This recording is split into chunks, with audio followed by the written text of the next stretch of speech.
Good evening students.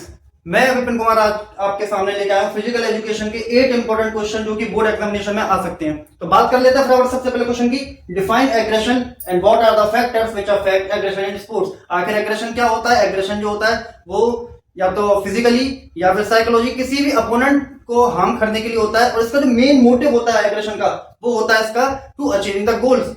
What are the factors which affecting aggression in sports? तो simple सी बात है, environmental factors होते हैं हमारे पास में, सोशल लर्निंग होती है हमारे पास में, गेमिंग की जो एबिलिटी होती है प्लेयर्स की। और नेक्स्ट हम बात करते हैं state the 5 principles of stability. 5 principles of stability कौन से होते हैं? सबसे पहले बात कर लेते हैं वेट। जितना ज्यादा वेट होगा कोई भी ऑब्जेक्ट उतना ज्यादा स्टेबल रहेगा। नेक्स्ट हमारे पास में सेकंड जो प्रिंसिपल्स रहेगा वो रहेगा बेस। जितना ज्यादा बेस रहेगा उतना ज्यादा ही क्या रहेगा उसका स्टेबिलिटी रहेगी।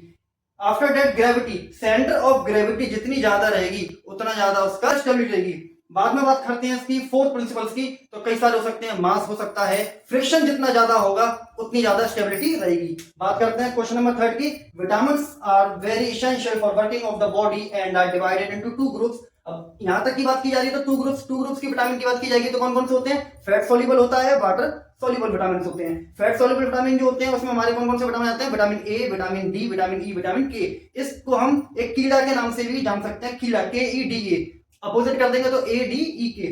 After that explain in deep about them on the basis of their sources and benefits. अच्छा, वाटर सॉल्युबल विटामिन जो इसका सेकंड पार्ट है उसमें हमारे विटामिन सी आ जाते हैं और विटामिन बी कॉम्प्लेक्स आ जाते हैं। विटामिन बी कॉम्प्लेक्स में हमारे पास में टोटल जो विटामिन रहेंगी वो हमारे पास 8 विटामिन होती हैं।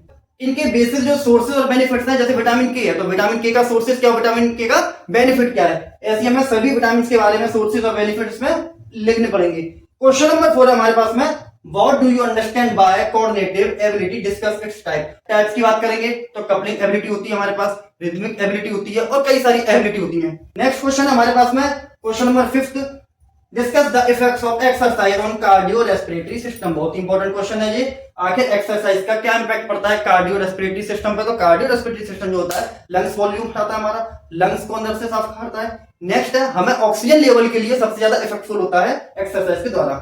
नेक्स्ट है, why same types of shoes is not used for different types of playing surfaces, give reason. सीधी सी बात है, जो शूज हैं वो अलग अलग गेमिंग के हिसाब से अलग अलग तरीके के होते हैं, क्योंकि अगर हम एक ही शूज को बार बार कैसे भी शूज अगर हम कभी पहन लेंगे स्पोर्ट्स में तो इंजरी होने के चांसेस होंगे और हम अपने गोल को अच्छे से अचीव नहीं कर सकते हैं। नेक्स्ट 7 क्वेश्चन हमारे पास में, analyst the main features of continuous training method. तो इसमें कंटीन्यूअस ट्रेनिंग मेथड के जो मेन फीचर हैं वो आपको इसमें लिखने पड़ेंगे। After that 8th question, highlight the yogic techniques to cure hypertension. आखिर हाइपरटेंशन क्या होता है?